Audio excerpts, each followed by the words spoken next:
The first time that someone tried to put the baffling puzzle pieces of other life in the universe together for me in a more coherent picture was October 1983. That's when I was still trying to go forward with the HBO project in spite of government efforts to block me. A Washington, D.C. military source who claimed first-hand interaction with at least one type of non-human agreed to talk with me off the record about the type that he knew as extraterrestrial biological entities, also known as EBENs. He was aware that on April 9, 1983, at Kirtland Air Force Base, I was shown an alleged briefing document for an unnamed U.S. president, and it said extraterrestrial biological entities, or EBENs, have manipulated DNA in already evolving primates to create Homo sapien. The military source told me that was true. But he stressed that no one in the American government with access to that knowledge ever wanted to be alive if or when such an announcement were broadcast to the world that humans are someone else's experimental androids. He told me that he had talked firsthand with a U.S. Air Force captain who received telepathic communication from one non-human at a crash site in the Roswell region. He said 1949, not 1947.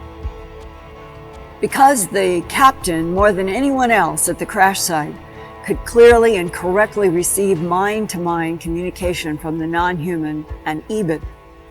The captain was assigned to live with this entity called EBA-1 at the Los Alamos Laboratory in New Mexico until EBA died of unknown causes on June 18, 1952. That Air Force captain said one of the most important transmissions that he ever received from this Eben was, quote, "We made you, we put you here on Earth, but you have to live it," close quote. I typed up notes after the October 18, 1983 meeting that began with this military source talking about information gained from EBA-1 and another captured being called EBA-2. Here are some brief excerpts from my October 1983 notes in Washington, D.C. October 18th, EBA-2, trying to teach human scientists about their Eben technology. They use a completely different set of physical laws than ours. Our physics would not apply in their civilization, but theirs can apply in ours. They, the Ebens, travel interdimensionally, many times faster than the speed of light, like the corner of a napkin folded to its opposite corner.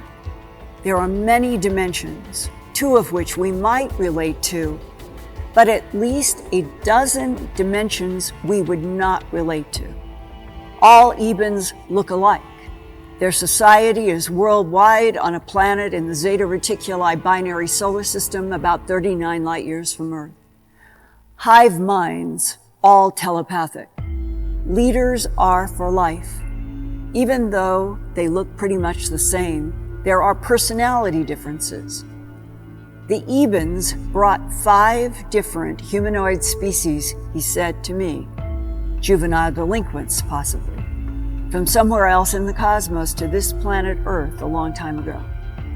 Our whole planet is a sociological experiment, according to this whistleblower. That's why the Ebens persist in the so-called guardian role versus the renegade blonde, Swedes, Nordics, and other ET types. Are there secret wars ongoing to protect humans that are kept in a state of ignorance? He said the problem is if the Ebens go away from Earth, what will happen? They have a computer base inside of our moon and throughout our solar system, he said. Is that sufficient monitoring to keep the blonde Swedes, reptilians, and others in check? He said the Swedes, quote, have a large menagerie of cloned biological entities, close quote, which do work for them everywhere. He talked to me about the presidents and what they knew. He said Truman, 1945 to 1953, knew everything at the time. And then Ike, 1953 to 1961, knew everything but put a lid on it. Then came Kennedy, 1961 to 1963. He wanted to tell the whole world about the alien presence and was killed in Dallas on November 22, 1963, for trying to open up the truth. LBJ, 1963 to 69. He did not want to know because he heard rumors about what happened to Kennedy. Nixon, 1969 to 1974. Knew and bragged about his inside knowledge to friends. Showed Jackie Gleason some retrieved craft and ET bodies preserved in tubes hanging on walls underground at Eglin Air Force Base near Fort Walton Beach, Florida. Ford, 1974 to 1977. The whistleblower said he did not know if he was ever briefed on anything. Jimmy Carter, 1977 to 1981. Briefed in 1976 and again later on, but decided the story was too big to deal with. Ronald Reagan, 1981 to 1989. He was briefed during the campaign because he was so pro-military that MJ-12 wanted to quiet him down a little. And then he was briefed in March 1981 after the election by CIA director, with CIA, DIA, NSA, and NRO advisors present.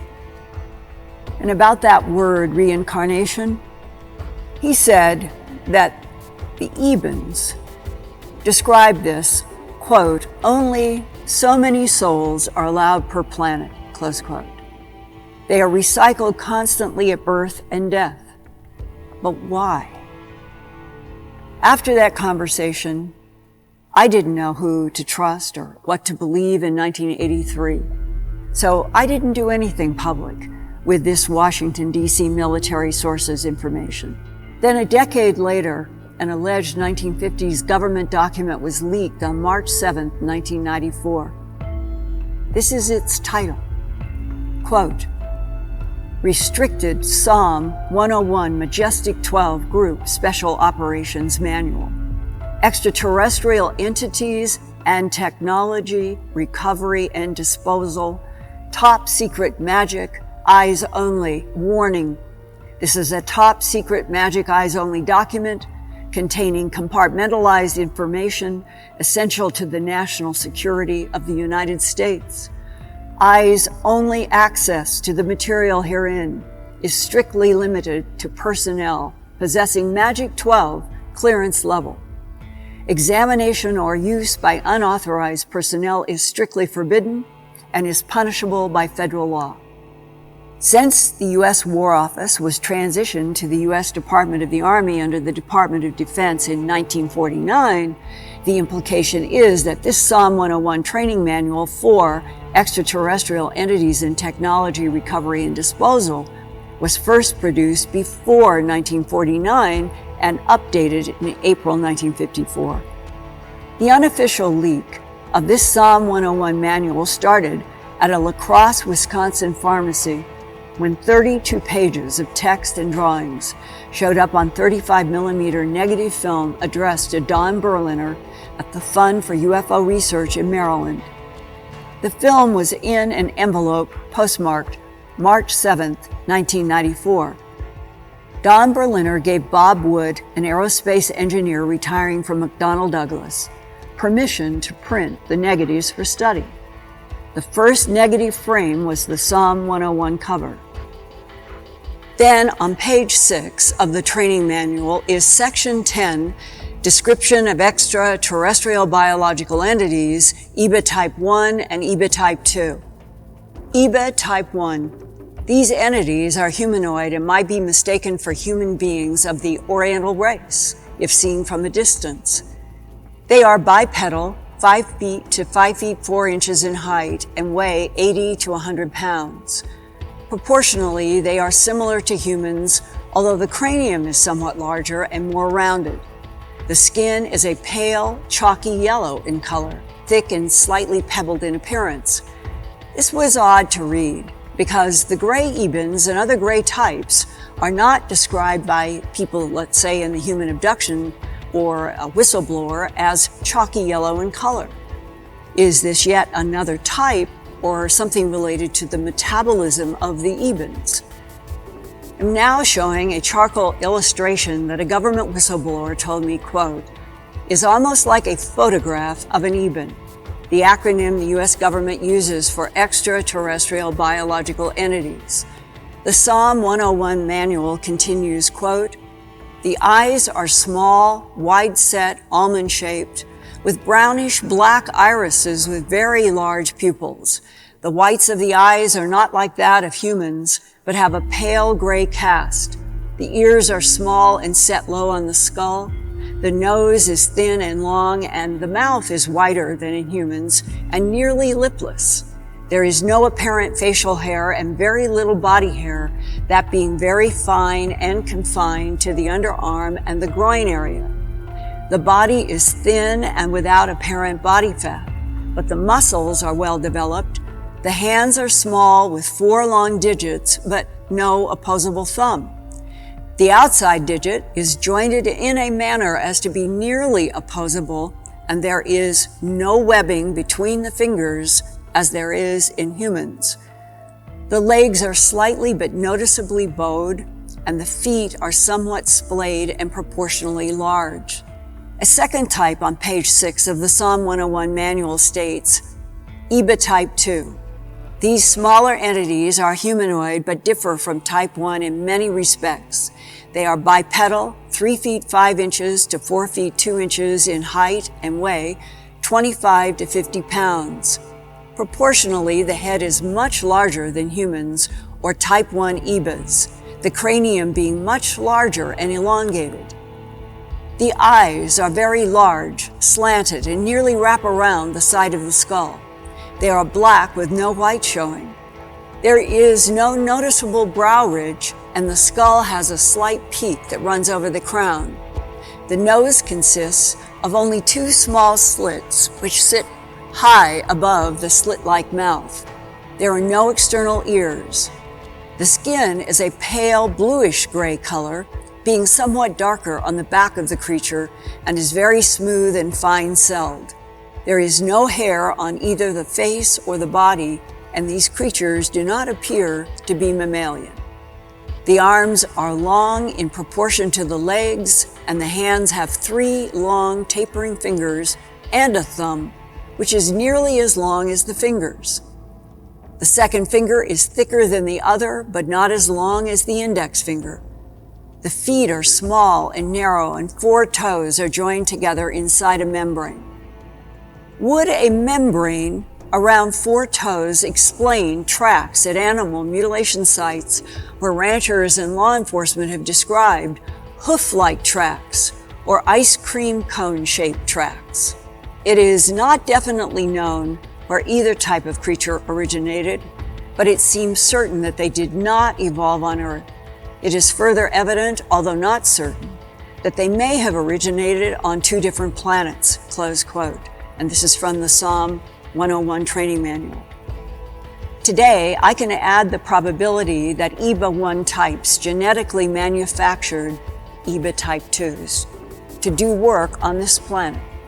That means abductees have usually been handled by the small, large, black-eyed little guys, not the prime Eben intelligence behind the genetically cloned biological entities or androids. The concept of cloned biological entities of various types, made by Ebens and other extraterrestrial types, has emerged in more details about 5 different non-human species allegedly presented in a briefing for U.S. President Ronald Reagan. This Release 27A, Reagan Briefing, was included in a series of 35 reports from 2005 to 2007, posted in order, quote, to facilitate the gradual release of confidential documents pertaining to a top-secret exchange program of 12 U.S. military personnel to Serpo, a planet of Zeta Reticuli, and this happened between the years 1965 to 1978. If you liked this video and you want to see more amazing content, go ahead and check out the next video on our channel.